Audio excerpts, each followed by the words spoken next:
그래서 특별히 여자분들에게 참 좋다라고 해서 뷔페 이런데 결혼 예식장 가보게 되면은 연어 많이 여자분들이 드시더라고요. 많이 드시면 좋을 것 같아요. 뭔가 우리 몸에 또 건강을 유지하는데 좋다고 합니다. 요즘에 뭐 양식산 연어도 나오기도 하지만 보통 일반적으로 연어를 보게 되면은 뭐 우리나라도 저기 양양 남대천 강원도에 이렇게 때가 되면은 9월 10월 되면은 이렇게 바다에서 이제 모천이죠. 회기성을 가지고 있는 어류라서 모천으로 자기가 태어나고 한 해 동안 자랐던 그 하천으로 돌아오게 됩니다. 거기서 산란하고 또 그 새끼들이 그곳에서 1년 정도 자랐다가 거의 알래스카까지 갑니다. 거기서 한 3, 4년 성어가 되기까지, 어른이 되기까지 자라다가 엄청난 그 거리를요, 뭐 GPS도 없는데 나름 그들만의 하나님 만들어 놓으신 GPS 기능을 가지고 그 모천으로 태어나 자란 곳으로 다시 돌아온다라고 합니다. 그리고 산란하고 또 죽고, 이게 연어에게 있어서는 계속 반복되는 그러한 여정인 것을 보게 됩니다. 고향으로 돌아가는 그 회귀 본능이 있는 거죠. 이런 어류에게만이 아니라 사람에게도 그런 본능이 있는 것을 보게 됩니다. 영혼을 사모하는 마음을 우리 가운데 주셨고, 하나님을 찾고 하나님의 은혜를 향해서 나아가는, 즉 우리의 본향인 천국을 향해서 나아가는 마음을 하나님께서 우리에게 주셨다라고 말씀합니다. 죄로 인해서 우리가 하나님을 등지고 내 마음대로 인생을 살아가지만 결국에는 하나님을 찾고 하나님을 부르게 되는, 하나님의 은혜를 향해서 나아가는 그런 기회를 붙잡으려고 하는 그런 인생을 또한 살게 된다는 것입니다. 무엇보다도 잘 알지 못해서 방황하지만 알고 또한 그 귀한 기회를 붙잡았을 때에는 끝까지 주님께로 돌아와서 그 복된 인생을 우리가 살아가야 할 줄로 믿습니다. 오늘 본문의 말씀은 오라, 와라, 찾으라. 하나님께서 우리를 하나님의 구원의 은혜 가운데로 초청하고 계신 것을 보게 됩니다.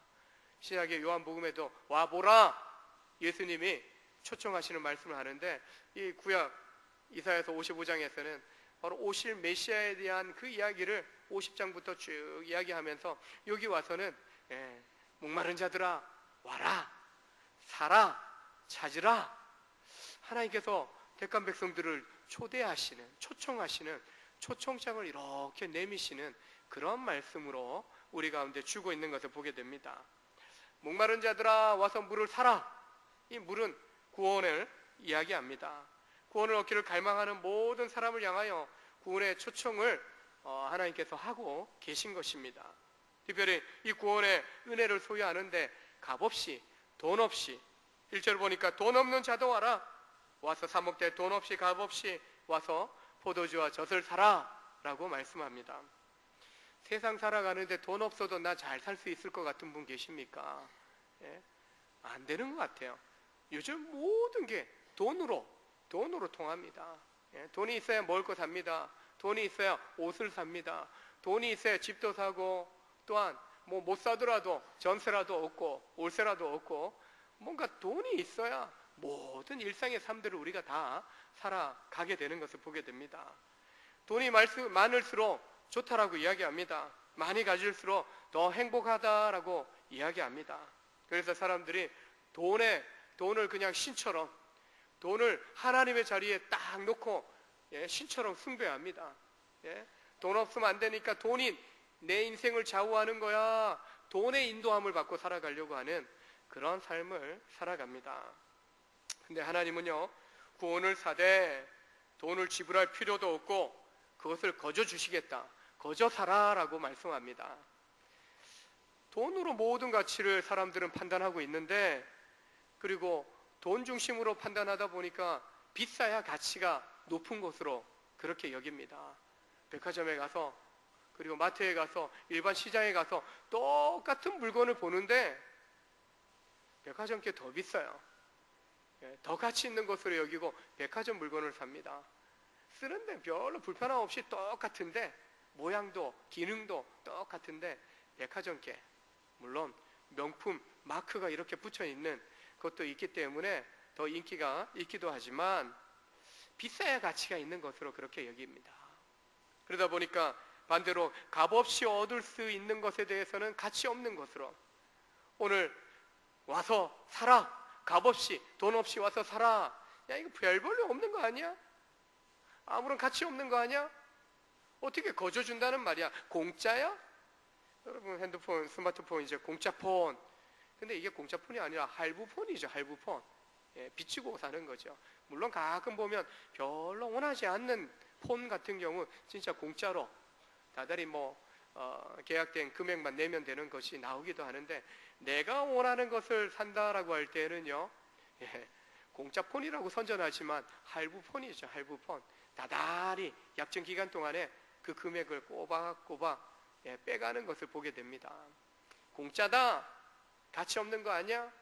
뭔가 그러다 보니까 뭔가 가치 있는 것들을 살 때에는 더 많은 금액들을 지불하게 되는 것을 보게 됩니다. 값없이 사라고 말씀하니까 복음에 대해서, 구원에 대해서, 하나님의 초청에 대해서 저 가치 없는 거, 저 초청에, 저 초대에 응할 필요가 없어, 그렇게 생각하기도 한다는 거죠. 여러분 하나님 불러주셔서 구원받고 이 믿음의 인생 여정을 살아가시면서 여러분 생각하시기에 어떻습니까?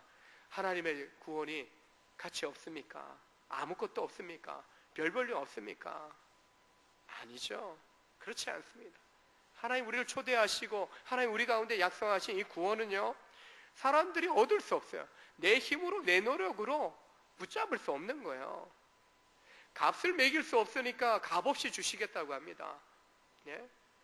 돈 10억 줘야, 10억을 내야 구원 받는다, 100억 줘야 구원 받는다. 구원 못 받아요. 부자들만 구원 받게요. 근데 돈 없이 사라고, 돈 없이 와서 이 구원을 사라고 말씀합니다. 이 초대에 응하라고 말씀합니다. 돈을 매길 수 없고 그 가치가 너무나 커서 인간이 생각하는 그런 가치 매기는 기준으로, 돈의 기준으로 가치를 매길 수 없을 정도로 고귀하다라고 말씀합니다. 돈으로 구원을 얻을 수 없지만 돈 없이도, 그리고 값 없이도 구원을 얻을 수 있는 길을 하나님께서 열어주셨다라고 말씀합니다. 마태복음 13장에 천국에 대한 비유의 말씀들이 나옵니다. 그 가운데 밭에 감추인 보화 비유에서는 그 보화를 발견한 사람이 집에 돌아가고, 저 밭만 사면 내 소유가 되기 때문에 집에 가서 전 재산을 팔아서 그 밭을 삽니다. 그 사람이 발견한 보화가 있다는 사실을 모르는 주변의 사람들은 저런 어리석은 사람이 있는가? 어떻게 아무것도 아닌 밭을, 그 집 재산을 다 팔아서 저 밭을 살 수 있는가? 근데 그 사람만큼은 알죠. 그 밭에 감추어진 보화가 있다라는 거. 내가 전 재산 팔아도 그 보물을, 그 보물의 가치를 얻을 수만 있다면, 전 재산 팔아도요, 그 보물의 가치와 비교할 수 없다는 거예요. 어마어마하다는 거예요. 천국이란 그렇다는 거예요. 구원도 마찬가지라는 것입니다. 나의 전 재산을 팔고 나의 인생을 걸고라도 이 천국을 소유하는 것, 구원을 소유하는 것이 우리에게 너무나 중요하다는 것이에요. 세상 모든 것 다 움켜쥐었지만 영원한 생명의 약속을 얻지 못하면 헛되고 헛되고 헛되도다. 하나님의 평가는 그렇습니다.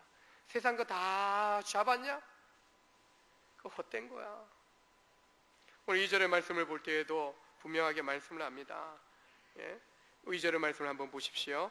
너희가 어찌하여 양식 아닌 것을 위하여 은을 달아주며 배부르게 하지 못할 것을 위하여 수고하느냐? 일시적인 거, 영원하지 않고 제한적인 거, 그것을 위해서 힘쓰는 거 헛되다라고 말씀합니다. 헛된 노력에 너희의 힘을 빼지 말라, 너희의 돈을 쓰지 말라라고 말씀합니다. 구원의 가치를 발견했다면, 하나님이 그 구원으로 초대를 하고 있다면 모든 것들을 내버려 두고라도 그것을, 발견한 것을 움켜잡기 위해서, 내 것을 소유하기 위해서 내 안에 있는 모든 것들을 버릴 수 있는 그런 믿음이 우리에게 필요함을 이야기하는 것이죠. 무엇보다 초청 대상을 보면 모든 목마른 자들아, 갈급한 심령들아 나와라. 모든 자들, 유대인만이 아닙니다. 이방인들을 향해서도 하나님께서 불러주시는 겁니다. 모든 사람이 빠짐없이 구원 얻기를 원하시는 것이 하나님의 마음인 겁니다. 한 사람도 빠짐없이 다 구원 얻기를, 하나님의 형상으로 지음받은 모든 인생이 하나님 알기를 원하는 그 간절함이 하나님 아버지의 마음임을 이야기합니다. 요한복음 4장에 보게 되면은 사마리아 수가성의 야곱의 우물가에서 예수님이 한 여인, 대낮에 우물을 길러온 한 여인을 만납니다. 물 좀 달라고 합니다. 이 여인이 유대인 남자가 어떻게 낯선 이방인 사마리아 여인에게 물을 좀 달라고 할 수 있냐? 당신들은 우리를 개돼지 취급하면서 어떻게 나에게 말을 걸 수 있느냐? 그런데 예수님이 물을 좀 달라고 하는 내가 누구인지 알면 너 그런 소리 하지 않을 건데, 내가 지금 이 우물물을 마시는 자는 다시 목마르겠지만 내가 주는 물을 마시는 자는 영원히 목마르지 아니하리니 내가 주는 물은 그 속에서 영생하도록 솟아나는 샘물이 되리라. 육신의 갈증을 채우기 위해서 물을 마셔야 합니다. 근데 아무리 물을 마셔도요, 다시 마셔야 됩니다. 다시 마셔야 돼요. 한번 물 마셨다고 일주일 내내 물 한 모금 안 마신다, 탈수가 일어나서 죽게 됩니다. 물을 또요, 한 번에 너무 마셔도 안 되더라고요. 적당하게 물을 마셔야 되는데 늘 물을 마셔줘야 됩니다. 근데 한 번 마셨다고 끝나지 않는다는 거예요. 계속 마셔야 되는데 예수님은 그렇습니다. 또다시 갈증 나겠지만 내가 주는 물을 마시는 자는 영원히 목마르지 않겠다라고 말씀합니다. 여인이 기가 쫑긋 섭니다. 대낮에 사람들 눈 피해서 물길로 왔는데 두레박 던져서 물길로 오르는 거, 이것도 몇 킬로도 가야 되는 거 쉽지 않은 거죠. 나에게 그 물 좀 주면 안 되냐고. 그러면 내가 물길로 오는 수고도 안 하고 얼마나 편하겠냐고. 이 여인은 아직 주님을 몰라갖고요, 물리적인 그 물을 요구하고 있는 것을 보게 됩니다. 더 큰 가치가 있다라는 것, 더 큰 생명의 가치에 대해서 지금 주님이 이야기하는 것을 이해하지 못하는 것이죠. 세상 자리 가운데 돈이 풍족해지고 명예와 권력의 자리에 오르게 되면 내 인생의 모든 것을 이루었다라고 생각하는 경우가 있습니다. 근데 그렇지 않다라고 성경이 이야기합니다. 세상의 물질과 권력과 명예는 마치 막 갈급해서 뭔가를 이루긴 했는데 그것에 만족하는 그 모습은요, 마치 망망대해에서 바닷물을 마시는 것과 마찬가지라는 거예요. 물은 풍성하게 많이 있는데 아무리 바닷물 마셔보십시오, 먹어보십시오, 갈증만 더 생겨나고 속이 타들어가면서 결국에는 죽게 되는 거죠. 얼마 전에 장마비로 인해서 충청동 지역에 큰 수해가 많이 났어요. 도시가 잠겨버렸어요. 수해가 있는 동안에 이렇게 뉴스 보다 보니까 강원도 쪽에도 영동 지역에도 도시가 거의 잠겼어요. 예전에 2002년도 그때에도 수해가 났을 때 물이 그냥 모든 것들을 파괴하고 모든 것을 다 덮어버린 거죠. 근데 정작 물은 많은데 마실 물이 없어요. 세상에서 뭔가 이룰 거 다 이루었는데 뭔가 다 쥔 줄 알았는데 일시적이더라는 거예요. 영원하지 않다라는 거예요. 그것이 나에게 참된 만족감을 주지는 못한다라고 성경은 이야기하는 것입니다. 참으로 우리가 올바로 분별해야 됩니다. 세상에 영원할 것 같지만 그 영원하지 않는 것들에 만족감을 얻어서는 안 되는 것이죠. 요한복음 4장에서 영생하도록 솟아나는 샘물과 같은 것을 주님이 주신다라고, 주님이 생명수라고 말씀합니다. 주님만이 우리 영혼의 갈증을 영원히 해결시켜주는, 우리 목마름을 해결해 주실 수 있는 주님이시다라고, 그분이 생명의 온천이라고, 내가 주는 물을 마시는 자, 나와 깊은 친밀한 생명의 관계를 맺는 자, 그 사람이 영생하도록 하는 그 샘물을 마시고 그 샘물의 영향력 속에 생명의 복을 누리게 될 것이다 라고 말씀하고 있는 것입니다. 예수님께서 주시는 구원은요, 한번 마신 것으로 우리가 또다시 마셔야 되는 것이 아니라 우리에게 베푸신 그 영원한 생명은요, 소멸되지 않고 흔들리지 않고 영생토록 정말 우리 가운데 부어주시는 은혜다라고 말씀하고 있는 것입니다. 그래서 분명하게 하나님께서 오늘 본문을 통해서 와서 사라고 말씀합니다. 와서 사라. 이 초청은요, 예수님을 통해서 하나님의 구원의 약속을 믿어야 한다라는 의미인 것입니다. 믿음을 가지고 하나님께로 나오라, 초청에 순종하라, 반응을 보이라는 것입니다. 믿어야 한다는 것입니다. 아무리 값없이 주시는 하나님의 은혜의 선물이지만 오직 믿음으로만 구원을 얻을 수 있다는 말씀입니다. 에베소서 2장 8절에 너희는 그 은혜에 의하여 믿음으로 말미암아 구원을 받았으니 이것은 너희에게서 난 것이 아니요 하나님의 선물이라. 믿음으로 말미암아 구원에 이르렀다. 이것이 너희가 선택해서가 되어진 것이 아니라 하나님께서 주신 선물이다. 선물은 받으면 내 거 되는 거예요. 구원의 선물, 구원의 은혜 받으면 내 거 되는 거예요. 하나님의 초청하시면 내가 받고 믿으면 내 것이 된다는 말씀인 것이죠. 또한 물과 포도주와 젖을 사라고 합니다. 물은 생명을 상징합니다. 포도주는요 기쁨을 상징해요. 젖은요 풍요로움, 부유함을 상징합니다. 즉 하나님의 구원의 초청 가운데 믿음으로 나오는 사람에 대하여 생명의 복을, 기쁨의 인생을, 또한 풍요로운 그런 은혜의 삶을 살아갈 수 있도록 하나님이 지켜주시고 또 축복해 주시겠다라고 말씀하는 것입니다. 이 구원의 선물 여러분과 저는 이미 받았습니다.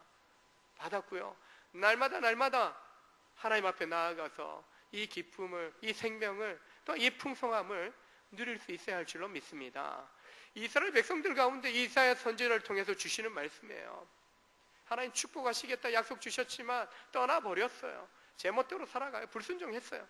이제 하나님 다시 기회 주시는 거예요. 돌아와라, 내게로 나와라, 거저 와라, 그냥 나오기만 하면 돼, 믿기만 하면 돼 라고 말씀하는 거죠.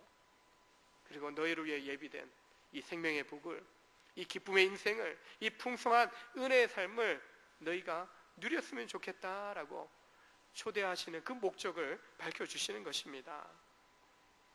예수님은 우리 영혼의 만족을 누리도록 하기 위해서 하늘에서 내려오신 은혜인 거죠. 내가 생명의 떡이다 라고 자신에 대해서 말씀합니다. 내게 오는 자는 줄이지 아니할 것이고 나를 믿는 자는 영원히 목마르지 아니할 것이다. 내가 영원한 생수다, 내가 생명의 떡이다. 나를 믿는 자, 내게 나오는 자, 그 애가 줄이지도 않고 목마르지도 않을 것이다. 예수님 생수, 예수님 생명의 떡, 그것을 믿음으로 말미암아 우리가 받아 먹고 마심으로 영생토록 하는 그런 놀라운 축복 가운데 부르심을 입은 줄로 믿으시길 바랍니다. 하나님의 구원의 초청을 받는 자들에게 은혜 자리로 나아가서 들으라고 이야기합니다. 2절에 보면요, 중반에 내게 듣고 들을지어다. 3절에도요, 귀를 기울이고 내게 나와 들으라. 하나님 말씀을 듣을 때 좀 귀를 집중해서, 그 말씀에 집중해서 들으라고 이야기합니다. 초대받아서 예배 자리 나오긴 했는데 그냥 왔다 가는 게 아니에요. 좀 귀를 기울이고 집중해서 들으라. 내가 진정으로 원하는 것이 무엇인지, 하나님 주시고자 하는 축복이 무엇인지 좀 들어봐라 말씀하는 거예요. 좀 의지를 갖고 하나님 말씀 듣기에 집중하라고 이야기합니다. 온 마음을 좀 열고 내 얘기 좀 들어봐라 라고 말씀합니다. 하나님의 음성 듣는 기쁨, 들을 수 있는 자격 얻었다면요, 하나님의 음성에 귀를 기울이는 기쁨을 여러분 우리가 누려야 할 줄로 믿습니다.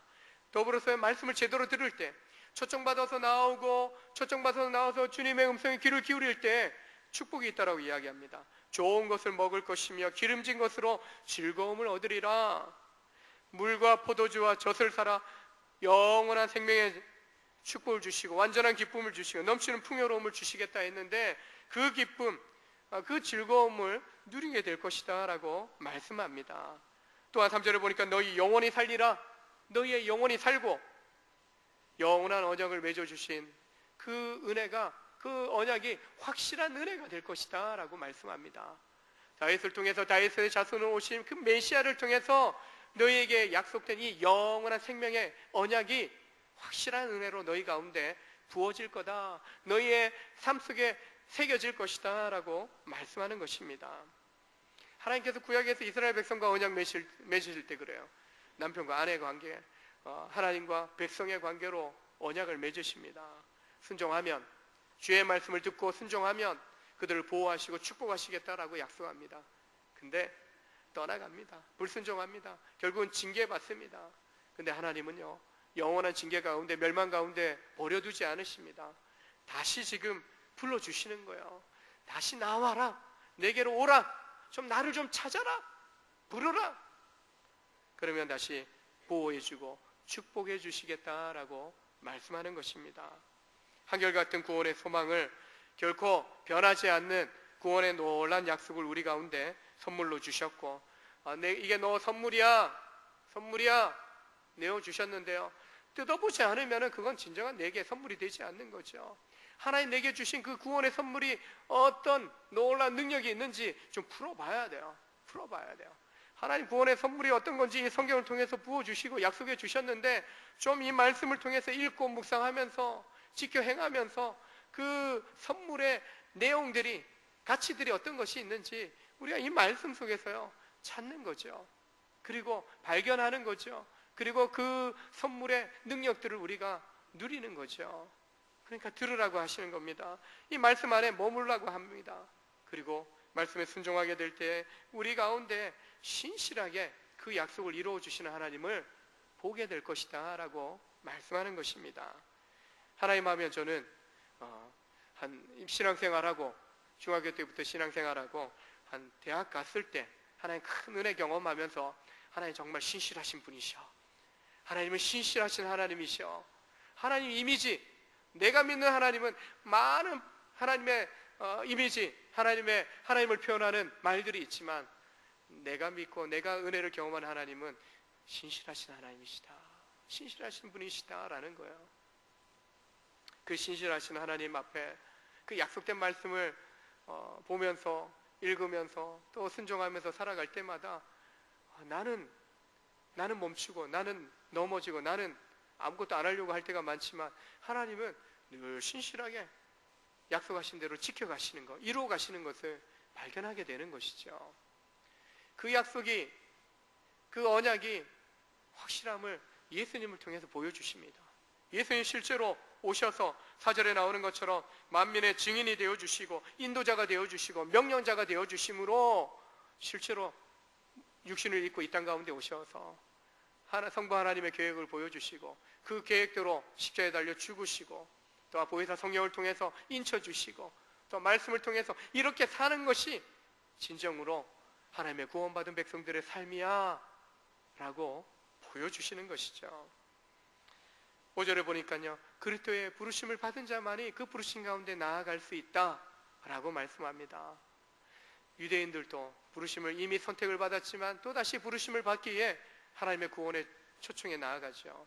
그들만이 아니라요, 이미 죽음 가운데, 죄악 가운데 있었던 이방인들, 하나님의 선택받지 않았지만 그들 또한 복음을 통해서 불러주심으로 그 부르심에 초청되어서 순종하여 나올 때, 그들 또한 그 부르심 따라 믿음으로 말미암아 하나님의 자녀가 되고, 하나님의 돌보심을 받고 하나님의 은혜 가운데 살 수 있는 자격을 얻게 되었다라고 말씀하는 것입니다. 천국잔치에 초대받지 못한 자는 들어갈 수 없는 거죠. 초청장을 받은 사람만이 들어갈 수 있어요. 저 들어가고 싶은데, 아니에요. 하나님이 불러주시는 자만이 들어갈 수 있는 것이에요. 여러분과 저도 마찬가지죠. 모태신앙인 분들은 부모님을 통해서 부르심을 받은 겁니다. 친구를 통해서 부르심 받습니다. 이웃을 통해서 부르심 받습니다.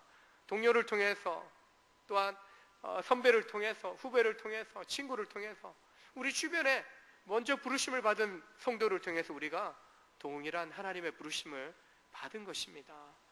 부르심 받지 않으면 이 자리에 있을 수 없는 겁니다. 부르심을 받았기 때문에 우리가 이 복된 구원의 자리로 나온 줄로 믿으시길 바랍니다. 그래서 날마다 우리는요, 이미 목마름, 영혼의 구원의 약속을 받아서 그 해결을 하긴 했지만, 여전히 죄악 가운데, 죄악된 세상 속에 살다 보니까 우리의 이 영혼의 갈급함을요, 주님 앞에 나와서 체험받아야 되는 겁니다. 날마다 갈급한 심령으로 하나님 앞에 나와서 주님을 믿음으로, 주님 안에 머물므로, 주의 약속하신 말씀을 읽고 묵상함으로 지켜 순종할 때 우리 속에 영원한 생명의 말씀으로 채워주시는 그 은혜를 우리가 경험하게 될 줄로 믿습니다. 주의 음성을 듣고 주님과 또 기도를 통해서 대화하고 또 순종하며 살아갈 때 내 안에 하나님의 은혜가 부어짐을 경험하게 되는 것이죠. 그리고 그런 한 사람 한 사람이 모여져서 우리 믿음의 공동체를, 믿음의 가정을 이루게 되는 거 아니겠습니까? 부르심 앞에 여러분 온전히 나아가실 수 있기를 주의 이름으로 축원합니다. 6절의 말씀을 보니까 너희는 여호와를 만날 만한 때 찾으라, 가까이 계실 때 부르라. 찾고 부르심에 대해서 이야기하는데 하나님의 구원으로 초청한 그 초청에 응답하라는 것입니다. 만날 만한 때, 가까이 계실 때 붙잡아야 된다라고 이야기합니다. 이 이야기는요, 구원의 문이 지금 은혜의 문이 활짝 열려져 있는데 이게 언젠가는 닫힐 수 있다라는 거예요.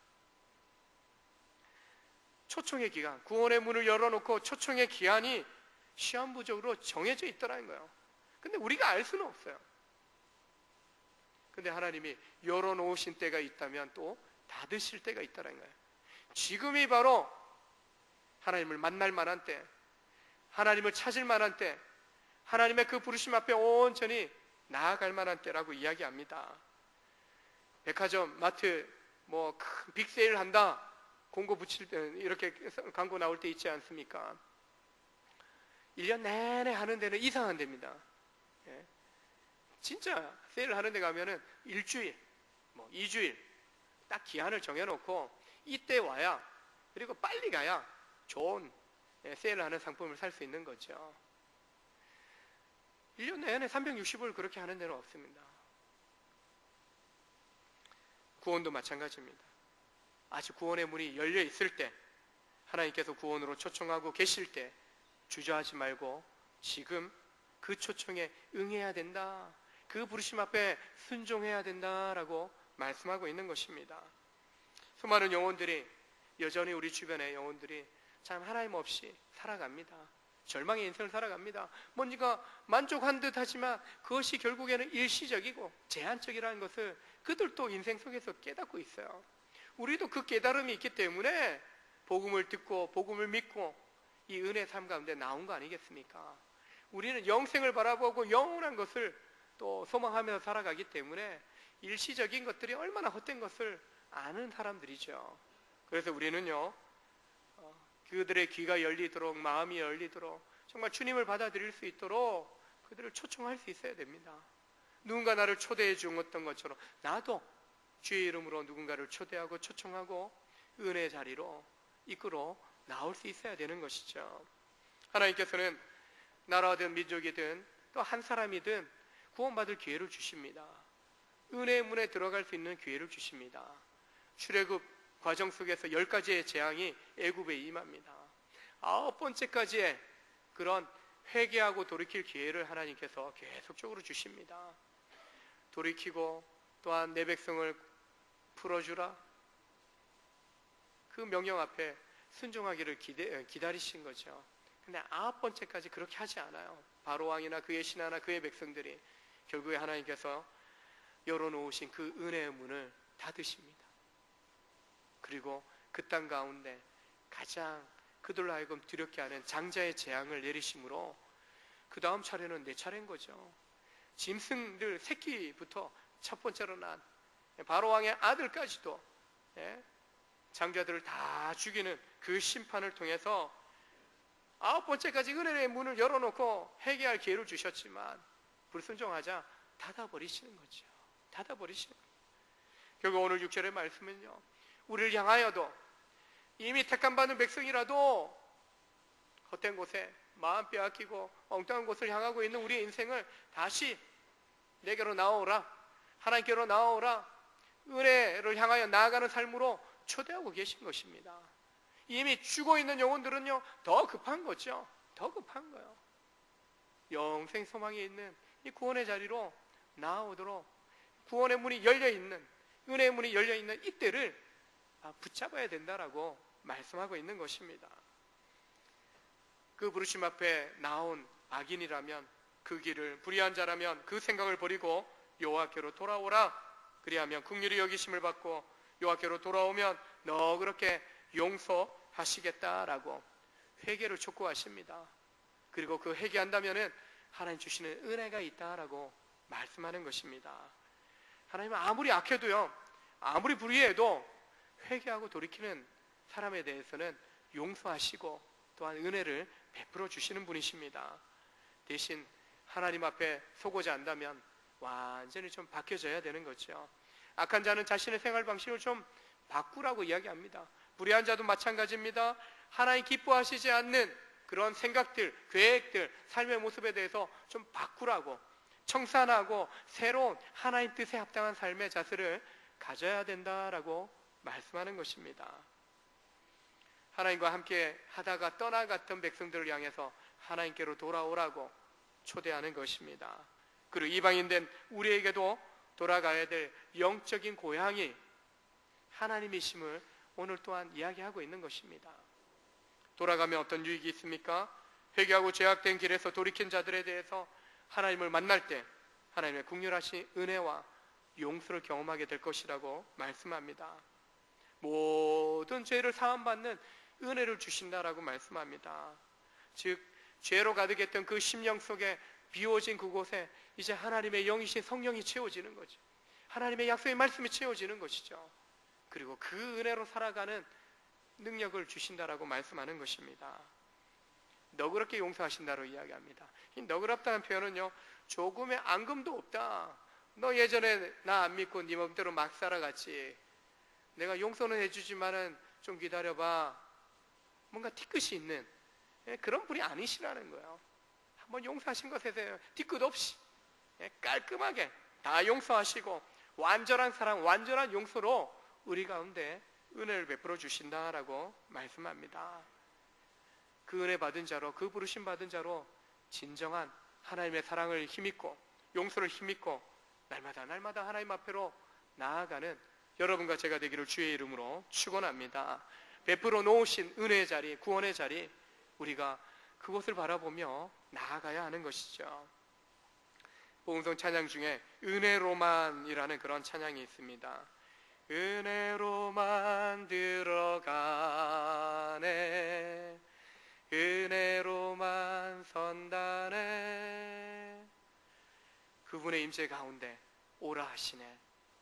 내 모습 죄인데, 내 노력이 아니라 어린 양의 보혈로 내가 갈 만한 어떤 자격도 준비되어 있지 않지만 오라 하시는 대로 들어가기만 하면, 그 은혜 가운데 서 있기만 하면 하나님의 임재를 경험하며 하나님의 축복을 경험하는 복된 인생을 살게 될 것이다 라고, 이 말씀의 고백과 함께 이 찬양을 이렇게 예전에 불렀던 찬양이 생각이 나는데, 보니까요, 범죄한 우리였지만 하나님 은혜를 베풀어 주시고 은혜의 문을 열어주신 곳에 나아가기만 하면, 순종해 가기만 하면 하나님께서 우리 가운데 부어주시는 놀라운, 너무나 크고 놀라운 은혜가 있다는 것을 다시 한번 깨닫게 되는 것이죠.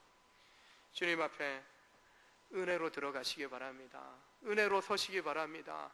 은혜만으로 하나님을 붙잡고 그 은혜를 향하여 날마다 나아가시는 복된 우리 온정의 성도들 되시길 주의 이름으로 축원합니다.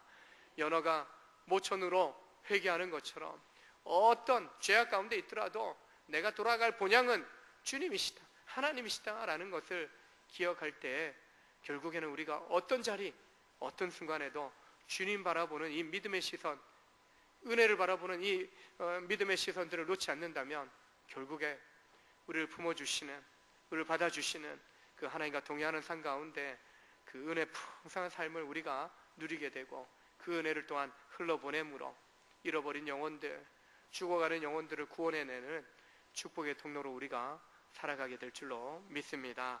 그 구원의 기쁨, 그 구원의 은혜, 여러분 안에서 세워지고 여러분 안에서 풍성케 되어짐을 경험하실 수 있기를 주의 이름으로 축원합니다. 축원합니다. 함께 기도하시겠습니다. 하나님, 오직 주의 은혜의 문이 활짝활짝 우리 가운데 열려졌기에 오직 그 부르심 앞에 순종함으로 나아갑니다. 순종한 주의 백성들이 이 자리에 모여 하나님 앞에 믿음으로 또한 눈을 열고 마음을 열고 생각을 열고 주를 향하여 두 손 들고 나아갑니다. 우리를 받아주신 주님, 우리 믿음의 고백 가운데 하나님 은혜를 베푸시고 회개한 심령, 또한 정말 다 내려놓은 심령들 가운데 그 안에 은혜로 세우시고 은혜로 충만케 하여 주시기를 원합니다. 연약합니다. 부족합니다. 아무것도 아닌 듯한 그런 하나님 연약함에 빠질 때도 있습니다. 그러나 우리를 잘 아시는 하나님께서 우리 영혼에, 우리의 인생에 채워주시는, 충만케 하시는 은혜와 복이 있을 줄로 믿습니다. 열려진 이때에 구원의 은혜를 붙잡고 구원의 은혜 가운데 나아가고 영생의 소망 가운데 날마다 풍성한 축복을 경험하는 성도 되게 하시고, 잃어버린 영혼들, 하나님 주님 밖에서 방황하는 인생들, 우리가 전하는 이 은혜의 복음을 통하여, 구원의 복음을 통하여 저들 속에도 구원의 역사가 임하는 것을 보게 하여 주시옵소서. 만날 만한 때에 찾으라고, 가까이 계실 때에 부르라고 말씀했습니다. 때가 있다고 했습니다. 언제 다칠 줄 모른다라고 했습니다. 가족을 위하여, 자녀를 위하여, 부모님을 위하여, 또한 이웃들을 위하여, 동료들을 위하여 기도합니다. 참으로 우리를 통하여 먼저 우리에게 찾아왔던 하나님의 또한 전도자들이 있었던 것처럼 우리가 이제는 복음을 전하는, 은혜를 나누는, 사랑을 또한 나누는 삶을 살아갈 때 우리를 통하여 잃어버린 가족이, 이웃이, 친구와 동료들이 돌아오는 역사들이 있게 하여 주시옵소서. 그리하여서 내가 경험한 은혜와 하나님의 풍성한 축복이 하나님 우리 가정 안에, 우리 공동체 안에, 또한 이 지역사회 가운데 우리가 만나는 사람들 가운데 아름답게 흘러감을 보게 하여 주시옵소서. 은혜 가운데 들어가며 은혜 가운데 서서 주님의 풍성한 은혜 바라보며 나아가는 복된 인생 되도록 축복하여 주시옵소서. 주신 은혜에 감사함으로 하나님 앞에 귀한 예물을 드립니다. 11조와 감사와 교회 사랑과 선교와 또 장학, 또한 생일 헌금을 주님 앞에 드리며, 또한 수련을 통하여 주신 은혜에 감사함으로 또한 여러 또 섬김의 또 나눔들을 행한 또 믿음의 식구들이 있습니다. 하나님 아버지 강건하게 붙들어 주시고, 또한 주신 은혜에 감사함으로 하나님 앞에 드려지는 예물처럼 늘 그 감사한 대로 또한 하나님 말씀하신 약속대로 더하여 주시는 은혜, 충만케 하시는 은혜가 우리 믿음의 가정들 가운데 있게 하여 주옵소서. 사업, 경영, 직장생활, 학업 가운데 인생의 비전을 향하여 나아가는 걸음걸음마다 복되고 형통케 하여 주옵소서. 하나님이 요셉께 함께 하심으로 그가 번성하고 형통한 자가 되었던 것처럼 하나님이 사랑하는 우리 온전히 성도들과 함께 하실 때 저들의 인생의 그 문이 열어지게 하시고, 또한 인생의 길이 열어지게 하시고, 하나님께서 열어주신 그 길을 향하여 믿음으로 온전히 달려갈 수 있도록 축복하여 주옵소서. 환우들을 기억하여 주십시오. 입원 중에 계신 권사님, 집사님, 또한 수술을 받고 회복 중에 있는 여러 믿음의 성도들을 기억하여 주시고, 암으로 투병하는 식구들, 하나님이여 생명의 주님께서 영원한 생명의 구원의 약속 우리 가운데 주셨는데 이 땅 살아가는 동안에 육신의 질병 때문에 고통당하지 아니하도록 주여 치료받고 있는 믿음의 집사님, 또한 성도님 참으로 치료의 영을 임하여 주시고, 사람은 제한적이지만 영원하신 생명을 주실 수 있는 주님만이 깨끗하고 온전하게 치료하여 주옵소서. 인생길 가운데 노년에 계신 우리 어르신들, 이 여름 날씨에 기력이 세잔해지지 아니하도록 잘 드시고 또한 소화하고 또한 일상의 삶을 사시는데 조금 더 부족함이 없도록 늘 전능하신 능력의 오른팔로 붙잡아 주시옵소서. 기대하고 소망하오며 예수님의 이름으로 축복하며 기도합나이다. 아멘. 주보뒷면 광고 소식, 교회 소식 전합니다. 각 전도에 올레가 있습니다. 1요 전도에는 2부 예배 후에 본당에서 모인다고 합니다. 그리고 2요 전도에는 성가대시, 3요 전도에 유치부시, 3남 전도에는 5층 세가족실에서 예배 후에 바로 모입니다. 해당되는 분들은 꼭 참석하셔서 또 앞장서서 섬기는 우리 임원들이 여러분이 참여하면 힘이 납니다. 힘이. 그래서 잠깐 모였다가 올라오셔서 같이 식사하시면 되겠습니다. 전교회 수련회 가운데 우리 장로님들, 또 집사님들, 권사님들, 여러 성도님들이 참 준비와 진행, 또 봉사, 또 찬조 이렇게 많이 섬겨주셨습니다. 그분들을 통해서 2박 3일 동안 안전하게 잘 은혜 가운데 마치고 왔습니다. 감사합니다. 우리 박수로 한번 축복하겠습니다. 성경학교 4주차는 원래 오늘 진행해야 되는데 다음 주로 한 주간 좀 연기를 하도록 하겠습니다. 다음 주에 4주차 교육 진행하도록 하겠습니다. 이번 주 금요기도의 특성은 교회관리위원회고요. 우리 여기에 해당되는 재직들은 꼭 다 오셔서 함께 기도에 참여해 주시면 감사하겠습니다. 수요예배 반주자로 김은혜 집사님 이렇게 임명합니다. 출산하시고 또 아이 이제 돌진했기 때문에 또 기쁨으로 성가대도 서고 계신데 또 반주해 주시기로 했습니다. 감사합니다. 교우 소식 보시면은 봉준동 원사님 지난 주일에 또 이렇게 허리 쪽 약간 골절이 있으셔서 입원해 계신데 오늘 오셨어요. 예배 뒤에 오셨어요. 기도해 주셔서 빨리 완쾌 되실 수 있도록 기도해 주시고요. 한옥성 권사의 남편 되신 김기혜 집사님 지난 수요일쯤에 이렇게 수술을 좀 하셨습니다. 잘 회복하실 수 있도록 뇌 쪽에 뇌 속 말고 뇌와 이 두피 쪽 이렇게 사이에 피가 고여서 뇌출혈 수술 이렇게 하셨는데 잘 된 것으로 이야기 들었습니다. 잘 회복하실 수 있도록 기도해 주시고요. 김희자 권사님 남편 되시는 유상구 집사님이 잘 드시질 못하셨어요. 그래서 은평구에 있는 연세병원에 입원해 계신데 잘 드실 수 있도록 기력이 많이 약해지셨는데 기도해 주시면 좋겠고요.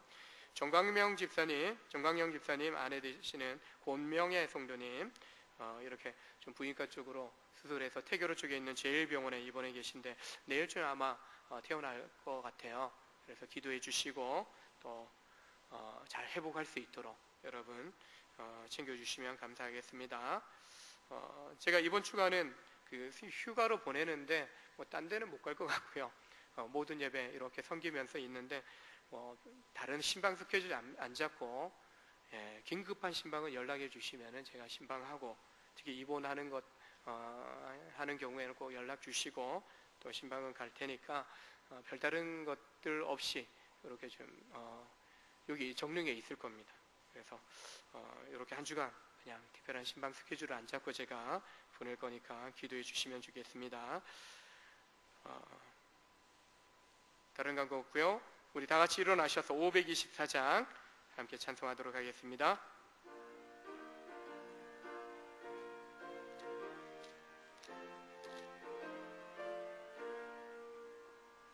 갈 길을 밝히 보이시니 주 앞에 빨리 나갑시다.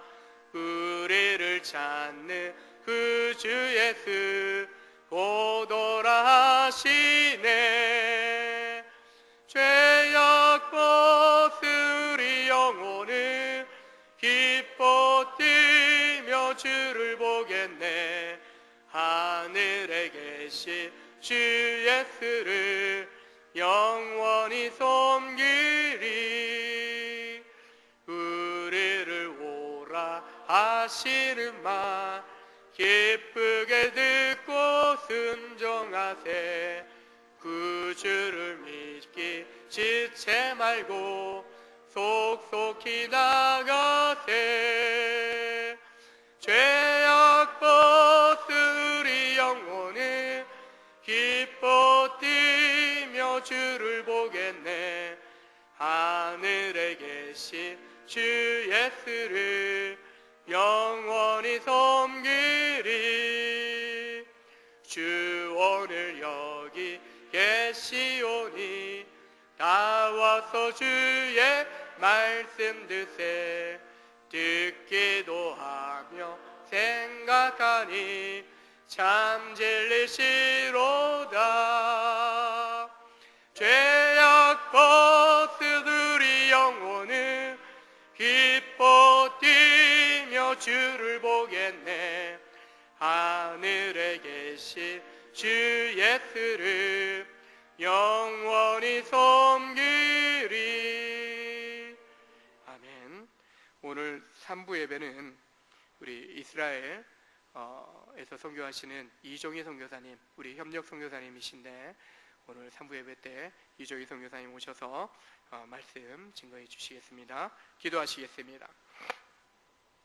지금은 우리 주 예수 그리스도의 은혜와 하나님 아버지의 크신 사랑하심과 성령의 감화감동 축복 역사 인도하시는 은혜가 오직 주님의 초청 앞에 믿음으로 순종하여 나와 날마다 주님의 은혜를 향하여 나아가며 은혜 가운데 머물며 은혜 충만한 삶을 살기로 결단하는 복된 믿음의 심령들과 이들의 가정과 우리 온전교회와 이 나라의 이민족 위에 영원토록 함께 있을지어다.